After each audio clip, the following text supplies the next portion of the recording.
Before earth and sea and heaven were created, all things were one aspect, to which we give the name of chaos. A confused and shapeless mass, nothing but dead weight, in which, however, slumbers the seeds of things. Earth, sea, and air were all mixed up together. So the earth was not solid, the sea was not fluid, and the air not transparent. God and nature at last interposed and put an end to the discord, separating earth from sea and heaven from both. The fire, being the lightest, sprang up and formed the skies. The air was next in weight and place. The earth, being heavier, sank below. The water took the lowest place and buoyed upon the earth. Here some god, it is not known which, gave his good offices in arranging and disposing the earth. He appointed rivers and bays their places, raised mountains, scooped out valleys, distributed woods, fountains, fertile fields, and stony plains. The air being clear, the stars began to appear. Fish took possession of the sea, birds of the air, and four-footed beasts of the land. But a nobler animal was wanted, and man was made. It is not known whether the Creator made him of divine material, or whether in the earth. So lately separated from heaven, there lurk still some heavenly seeds. Prometheus took some of this earth, and kneading it up with water, made man in the image of the gods. He gave him an upright stature, so that while all other animals turn their faces downward and look to the earth, he raises his to heaven and gazes on the stars. Prometheus was one of the Titans, a gigantic race who inhabited the earth before the creation of man.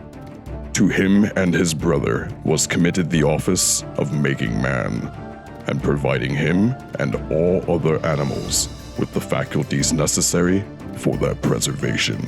Epimetheus undertook to do this, and Prometheus was to overlook his work when it was done.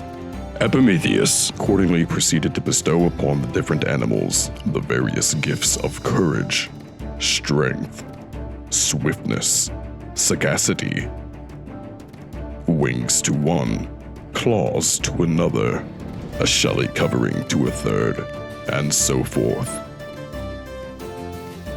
But when man came to be provided for, who was to be superior to all other animals, Epimetheus had been so prodigal of his resources that he had nothing left to bestow upon him. In his perplexity, he resorted to his brother Prometheus, who, with the aid of Minerva, went up to heaven and lit his torch at the chariot of the sun, and brought down fire to man. With this gift, man was more than a match for all other animals. It enabled him to make weapons wherewith to subdue them, tools with which to cultivate the earth to warm his dwelling so as to be comparatively independent of climate, and finally to introduce the arts and to coin money, the means of trade and commerce. Woman was not yet made. The story is that Jupiter made her and sent her to Prometheus and his brother to punish them for their presumption in stealing fire from heaven, and man for accepting the gift. The first woman was named Pandora. She was made in heaven, every god contributing something to perfect her. Venus gave her beauty, Mercury, persuasion, Apollo, music, and so forth. Thus equipped, she was conveyed to Earth, who gladly accepted her. although cautioned by his brother to beware of Jupiter and his gifts. Epimetheus had in his house a jar in which were kept certain noxious articles, for which, in fitting man for his new abode, he had no occasion. Pandora was seized with an eager curiosity to know what this jar contained. And one day, she slipped off the cover and looked in. There escaped a multitude of plagues for hapless man. Gout, rheumatism, colic for his body, envy, spite, revenge, and hatred scattered themselves far and wide. Pandora hastened to replace the lid. But alas, the whole contents of the jar had escaped. One thing only excepted, which lay at the bottom, and that was hope. So we see at this day, whatever evils are abroad, hope never entirely leaves us. And while we have that, no amount of ill can make us completely wretched. Another story is that Pandora was sent in good faith by Jupiter to bless man. That she was furnished with a box, into which every god had put some blessing. She opened the box incautiously, and all the blessings had escaped. Hope only accepted. This story seems more probable than the former. For how could hope, so precious a jewel as it is, have been kept in a jar full of all manners of evils, as in the former?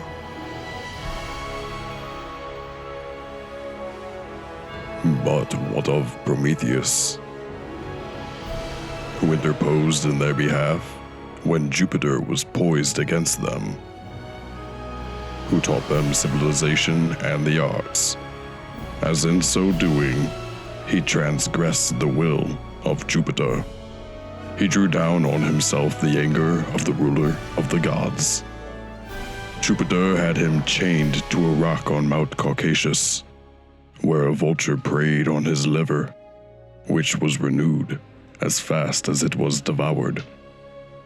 This state of torment might have been brought to an end at any time by Prometheus, if he had been willing to submit to his oppressor, for he possessed a secret which involved the stability of Jupiter's throne, and if he would have revealed it, he might have been at once taken into favor. But that he disdained to do. He has therefore become the symbol of magnanimous endurance, of unmerited suffering, and strength of will, resisting oppression. Titan, to whose immortalize the sufferings of mortality, see in their sad reality, we are not as things that gods despise. What was thy pity's recompense? A silent suffering and intense, the rock, the vulture, the chain, all that proud can feel of pain, the agony they do not show, the suffocating sense of woe. Thy godlike crime was to be kind, to render with thy precepts less the sum of human wretchedness, and strengthen man with his own mind. And baffled as thou wert from high, still in thy patient energy, in the endurance and repulse of thine impenetrable spirit, which earth and heaven could not convulse, a mighty lesson we inherit. Pandora, whom the gods endowed with all their gifts, and too, like in sad event, when to the unwiser son of Jupiter, brought by Hermes, she ensnared mankind with her fair looks, to be avenged on him who had stolen Jupiter's fire.